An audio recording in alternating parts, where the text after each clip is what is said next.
Next of job information में सबका स्वागत है। जेसीसी की तरफ से महिलाओं के लिए एक बम्पर भर्ती निकल के आई है जो महिला पर्यवेक्षिका पद के लिए। चलिए उसके क्वालिफाइंग पोस्ट के बारे में, रिक्त पद के बारे में थोड़ा जान लेते हैं। तो क्या क्या मांगा गया है चलिए देख लेते हैं।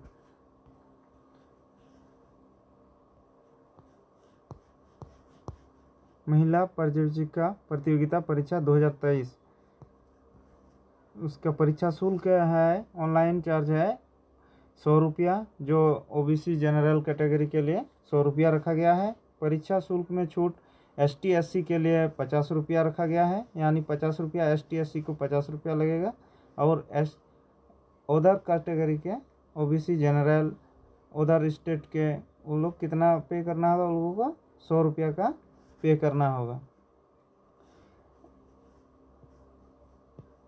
पोस्ट है आपका महिला पर्यवेक्षिका, यानी एक ही पोस्ट निकला है। उसका रिक्त पद देख लेते हैं। जैसे अनारक्षित पद के लिए है 187 सीट, अनुसूचित जनजाति के लिए है 101 पोस्ट, और अनुसूचित जाति के लिए 35, अत्यंत पिछड़ा वर्ग अनुलग्न 1 के लिए है 42 पोस्ट, पिछड़े वर्ग नंबर 2 के लिए 35 है, आर्थिक रूप से कमजोर वर्ग के लिए 44, यानी टोटल पोस्ट है आपका 444 पोस्ट, यानी 444 पोस्ट सीट निकल के आया है। 444 सीट हैं। इसके बाद है आपका वेतनमान रखा गया है महिला पर्यवेक्षिका के लिए। पे मेट्रिकुलेशन लेवल 35,400 से 1,12,400 तक है। न्यूनतम शैक्षणिक योग्यता उसमें मांगा गया है मान्यता प्राप्त विश्वविद्यालय संस्था से समाजशास्त्र, मनोविज्ञान, गृह विज्ञान विषय से स्नातक होना चाहिए। इसके बाद देख लेते हैं न्यूनतम शैक्षणिक योग्यता और ऑनलाइन के बारे में जान गए। इसके बाद हम लोग देखेंगे उसका आयु सीमा के बारे में बात कर लेते हैं। उक्त पदों के संदर्भ में उम्र की गणना निम्नलिखित संदर्भ तिथियों के आधार पर ली जाएगी, यानी उम्र सीमा, न्यूनतम उम्र सीमा 1/8/2023 तक में 21 वर्ष होना चाहिए, यानी 21 वर्ष तक रखा गया। 21 वर्ष से कम उम्र के इसमें ऑनलाइन नहीं कर सकते हैं। 21 वर्ष से आप लोग भर सकते हैं, 21 वर्ष के भर सकते हैं। अधिकतम उम्र सीमा में आपका है 1/8/2019 तक, यानी अधिकतम उम्र सीमा आपका महिला के लिए, अनारक्षित वर्ग के लिए 38 वर्ष होना चाहिए। अनुसूचित जनजाति, अनुसूचित वर्ग के लिए महिला के लिए 40 वर्ष रखा गया है। और बात कर लेते हैं कि निःशक्त अभ्यर्थी यानी विकलांग कैटेगरी के लिए 10 वर्ष तक का छूट रखा गया है। 10 वर्ष का छूट रखा गया है। उसमें बात कर लेते हैं अनारक्षित। इसके बाद देख लेते हैं स्थानीय निवासी प्रमाण पत्र आपका अनुमंडल का होना चाहिए। स्थानीय निवासी प्रमाण पत्र अनुमंडल का होना चाहिए। जाति प्रमाण पत्र भी अनुमंडल का मांगा गया है, अनुमंडल का मांगा गया है। इसके बाद फिर देख लेते हैं क्या क्या है। ऑनलाइन आवेदन भरने के महत्वपूर्ण दिशा निर्देश।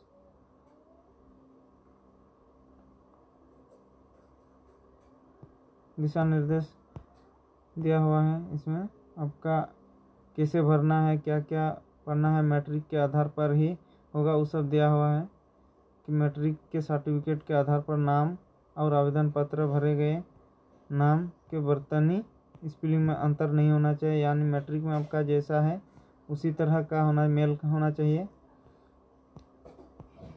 इसके बाद ऑनलाइन आवेदन पत्र सबमिट करने का ये दिया है, कैसे ऑनलाइन पेमेंट कर सकते हैं, कैसे प्रोसेस दिया हुआ है। आवेदन पत्र भरने के लिए सर्वप्रथम आयोग के वेबसाइट JSSC निकिन पर जाना है, फिर ऑनलाइन एप्लीकेशन फॉर इसमें क्लिक करके, यानी स्टेप बाय स्टेप कैसे ऑनलाइन करना है उसके बारे में बताया गया है। इसके बाद और देख लेते हैं आवेदन की प्रविष्टि की संशोधन, यानी आपका कहीं करेक्शन यानी गलती भरने में कोई गलती या त्रुटि हुआ है तो आप आवेदन 31/10/2023 से 23/11/2023 के मध्य रात्रि तक ऑनलाइन आवेदन पत्र में अभ्यर्थी का नाम क्या क्या चेंज कर सकते हैं। अभ्यर्थी का नाम में कोई गलती हुआ है तो जन्म तिथि में, ईमेल आईडी और मोबाइल नंबर को छोड़कर किसी भी अशुद्ध प्रविष्टि को संशोधित करने के लिए छोड़कर ये सब, यानी ये सब आपका एडिट नहीं होगा। इस सब में गलती हुआ है तो आपका करेक्शन नहीं होगा। इसके अलावा यदि कहीं गलती त्रुटि हुआ है तो उसको आप चेंज कर सकते हैं। बढ़ते ऑनलाइन आवेदन पत्र का अशुद्धियाँ त्रुटि संशोधित करने की मात्र एक अवसर प्रदान किया जाएगा, यानी एक ही बार उसको करेक्शन करने का मौका दिया जाएगा। फिर दूसरा देख लेते हैं क्या है। आवेदन पत्र पूर्ण करने की विभिन्न तिथियां, यानी पूर्ण करने की विभिन्न तिथियां, जैसे रजिस्ट्रेशन करने तथा सूचना दर्ज करने हेतु 26/9/2023 से 25/10/2023 तक रखा गया है, यानी ऑनलाइन करने का स्टार्टिंग डेट रखा गया है 26/9/2023 से 25/10/2023 तक आप लोग ऑनलाइन कर सकते हैं। इसके बाद परीक्षा शुल्क भुगतान 27/10/2023 तक कर सकते हैं, यानी पेमेंट आप 27/10/2023 तक कर सकते हैं। फोटो एवं हस्ताक्षर अपलोड करने के आवेदन या प्रिंट आउट कर लेने के दिनांक कितना तक रखा है, 29/10/2023 के मध्य रात्रि तक रखा गया है, यानी फ़ोटो सिग्नेचर 29 तारीख तक आप अपलोड कर सकते हैं और प्रिंट आउट कर सकते हैं। दिनांक 31/10/2023 से 2/11/2023 के मध्य रात्रि तक ऑनलाइन आवेदन पत्र में अभ्यर्थी का नाम, जन्मतिथि, ईमेल आईडी और मोबाइल नंबर को छोड़कर किसी भी अशुद्ध प्रविष्टि को संशोधित करने के लिए लिंक पुनः खोला जाएगा, यानी अभ्यर्थी का नाम यानी candidate names and date of birth, email ID and mobile number, इस सब को छोड़कर आप दूसरा कोई जैसे मार्क्स में या परसेंटेज में या मार्कशीट में कुछ गलती भरे हैं तो आप इसमें चेंज कर सकते हैं 31/10/2023 से 2/11/2023 तक। इसके बाद देख लेते हैं ये प्रोसेस है, परीक्षा शुल्क कैसे पेमेंट करना है उसके बारे में बताया गया है। कैसे पेमेंट करेंगे, जैसे परीक्षा शुल्क जमा करने के लिए सबमिट टू प्रोसेस पेमेंट में क्लिक करेंगे, फिर एक नया पेज खुल जाएगा जिसमें टर्म एंड कंडीशन को टिक करना है, उसमें टिक करना होता है लास्ट में, बटन दबाकर आगे बढ़ें। इसके बाद सेलेक्ट पेमेंट कैटेगरी, यानी आप किससे पेमेंट करेंगे, जैसे फ़ोन पे हुआ, नेट बैंकिंग हुआ वगैरह वगैरह और भी है उसमें, उसको सेलेक्ट करके आप अपना डालकर रजिस्ट्रेशन नंबर डालकर, यानी आपका जो रजिस्ट्रेशन नंबर है उसको डालकर आप भुगतान कर सकते हैं। परीक्षा का स्वरूप देख लेते हैं। परीक्षा का स्वरूप के बारे में देख लेते हैं। परीक्षा किस तरह का होगा। परीक्षा का स्वरूप में आपका CBT मोड में होगा, यानी ऑनलाइन के माध्यम से लिया जाएगा आपका परीक्षा आपका ऑनलाइन के माध्यम से लिया जाएगा। तो परीक्षा यदि विभिन्न समूहों में लिया जाता है तो परीक्षाओं के प्रांतांक का नॉर्मलाइजेशन किया जाएगा, यानी आपका नंबर को नॉर्मलाइजेशन करके उसका मेरिट सूची निकाल के उसके अंक ही दिया जाएगा। परीक्षा का स्वरूप निम्न प्रकार होगा। परीक्षा किस तरह का होगा, जैसे परीक्षा का प्रारूप पाठ्यक्रम। परीक्षा एक चरण मुख्य परीक्षा में ली जाएगी, यानी एक चरण में ली जाएगी। परीक्षा में सभी प्रश्न वस्तुनिष्ठ एवं बहुविकल्प उत्तर योग्य होंगे। एक प्रश्न का पूर्ण अंक 3 होगा। प्रत्येक सही उत्तर के लिए 3 अंक दिए जाएंगे तथा प्रत्येक गलत उत्तर के लिए 1 अंक की कटौती की जाएगी, यानी इसमें नेगेटिव मार्किंग है, जिसमें 3 अंक में से यदि आप कोई एक क्वेश्चन गलती करते हैं तो आपको 1 अंक उसमें काटा जाएगा। इसके बाद मुख्य परीक्षा में क्या क्या पूछा जाएगा, जैसे भाषा ज्ञान पेपर 1 में 2 घंटे का होगा। कुल प्रश्न रहेगा आपका 120, हिंदी भाषा ज्ञान से 60 और अंग्रेजी भाषा ज्ञान से आपका 60 रहेगा। ये भाषा ज्ञान में प्राप्त अंक मात्र क्वालिफाइंग होगा, इसमें आपका सिर्फ क्वालिफाइंग यानी पास करने का रहेगा। आपको इसमें 33% लाना होगा, 30% लाना जरूरी है, तभी आपका सेकेंड पेपर आपका चेक किया जाएगा। पत्र 2 चिन्हित जनजाति और क्षेत्रीय भाषा, कुल प्रश्न आपका 100 रहेगा, 2 घंटा का होगा। जैसे भाषा में आपका है क्षेत्रीय भाषा क्या क्या है, जैसे हिंदी हुआ, अंग्रेजी हुआ, उर्दू, संथाली, बंगला, मुंडारी, हो, खड़िया, कुड़ुक, कुरमाली, खोटा, यानी जितने भी जनजाति समूह हैं, जनजाति भाषा है, तो उसका एग्ज़ाम लिया जाएगा। जैसे इस परीक्षा की संबंधित भाषा 100 बहुविकल्प प्रश्न पूछे जाएंगे, यानी वो 100 अंक का होगा। उसमें भी आपको 30% लाना जरूरी है, यानी 30% अंक लाना जरूरी है। पेपर 3 में आपका है तकनीकी। पेपर 3 में आपका प्रश्न 150 प्रश्न रहेगा, 150 प्रश्न रहेगा। परीक्षा अवधि 2 घंटा 30 मिनट यानी 2.5 घंटा का होगा।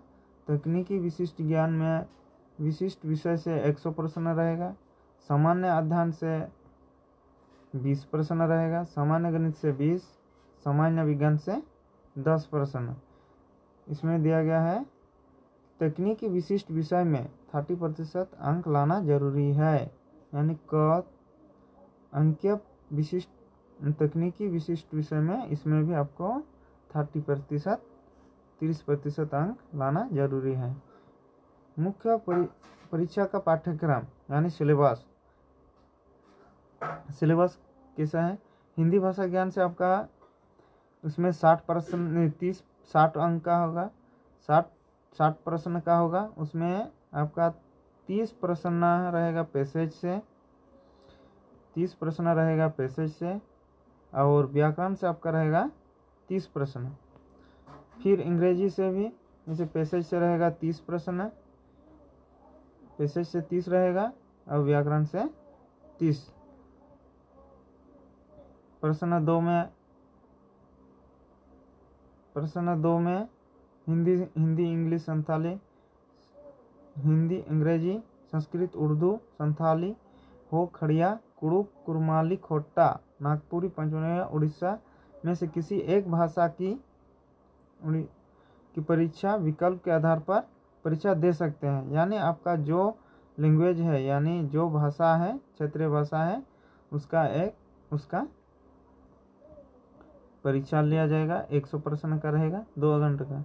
जनजाति और क्षेत्रीय भाषा का पाठ्यक्रम प्रविष्ट पर आधारित है, यानी उसमें प्रविष्ट में लिखा दिया हुआ है। तकनीक इसका पेपर 3 में आपका रहेगा सामान्य अध्ययन से रहेगा समसामयिक विषय, वैज्ञानिक प्रगति, विशिष्ट अंतर्राष्ट्रीय पुरस्कार, भारतीय भाषाएं, पुस्तक, लिपि, राजधानी, मुद्रा, खेल, खिलाड़ी, महत्वपूर्ण घटना, भारत की इतिहास, संस्कृत, भूगोल, पर्यावरण, आर्थिक परिदृश्य, स्वतंत्रता आंदोलन, भारतीय कृषि, प्राकृतिक संशोधन की प्रमुख विशेषताएं पर भार रहेगा।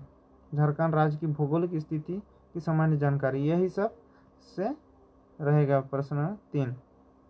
फिर झारखंड राज्य से संबंधित ज्ञान रहेगा, उसमें उसी में ही झारखंड राज्य से संबंधित ज्ञान में है भूगोल हुआ, इतिहास हुआ, सभ्यता, संस्कृति, भाषा, साहित्य, स्थान, खनिज, उद्योग, राष्ट्रीय आंदोलन में झारखंड का योगदान, विकास योजनाएं, खेल खिलाड़ी, नागरिक उपलब्धि, राष्ट्रीय एवं अंतर्राष्ट्रीय महत्व के विषय में रहेगा। फिर उसी तरह है उसमें लिंक नीचे दिया जाएगा, इसमें आप लोग देख सकते हैं इसमें PDF खोल के। धन्यवाद, इतना ही, फिर नेक्स्ट वीडियो में मिलते हैं, बाय बाय।